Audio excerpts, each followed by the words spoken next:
হুঁশিয়ারি, পাল্টা হুঁশিয়ারি আর শক্তি প্রদর্শনের প্রতিযোগিতায় পরিস্থিতি ক্রমেই উত্তপ্ত হয়ে উঠছে মধ্যপ্রাচ্যে। এমনই জটিল সময়ে ইরানের নৌবাহিনীর কমান্ডার শাহরাম ইরানি এক বিস্ফোরক দাবি ছুড়ে দিয়ে আন্তর্জাতিক অঙ্গনে নতুন করে আলোড়ন সৃষ্টি করেছেন। তিনি হুঁশিয়ারি দিয়ে বলেন, শত্রুরা সবচেয়ে বেশি ভয় পায় এমন এক অস্ত্র খুব শিগগিরই উন্মোচন করা হবে। এই ঘোষণার পরই শুরু হয়েছে নতুন জল্পনা কল্পনা।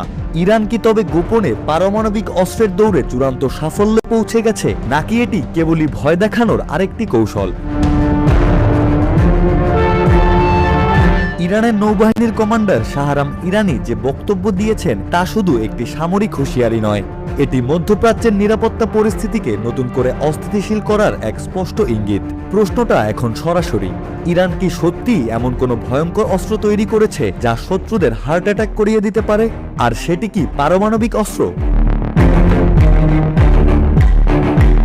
ইরান দীর্ঘদিন ধরেই তাদের পারমাণবিক কর্মসূচি নিয়ে আন্তর্জাতিক চাপের মুখে রয়েছে।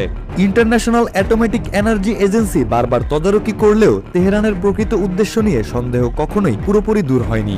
ইরান দাবি করেছে তাদের কর্মসূচি সম্পূর্ণ শান্তিপূর্ণ, কিন্তু বাস্তবতা হলো উচ্চমাত্রায় ইউরেনিয়াম সমৃদ্ধকরণ, গোপন স্থাপনা এবং সীমিত সহযোগিতা।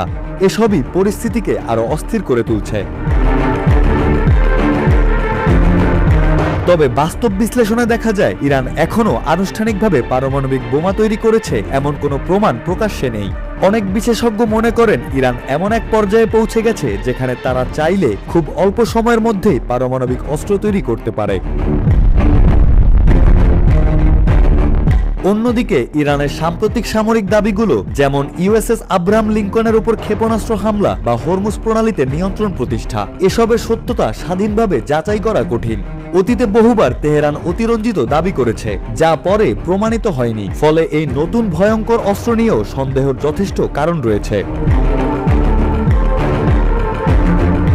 বিশ্লেষকরা বলছেন, যদি এটি পারমাণবিক বোমা নাও হয়, তাহলে এটি হতে পারে উন্নত হাইপারসনিক ক্ষেপণাস্ত্র, ড্রোন সোয়ার্ম প্রযুক্তি অথবা এমন কোনো ইলেকট্রনিক যুদ্ধ ব্যবস্থা যা শত্রুর প্রতিরক্ষা ব্যবস্থা অচল করে দিতে পারে।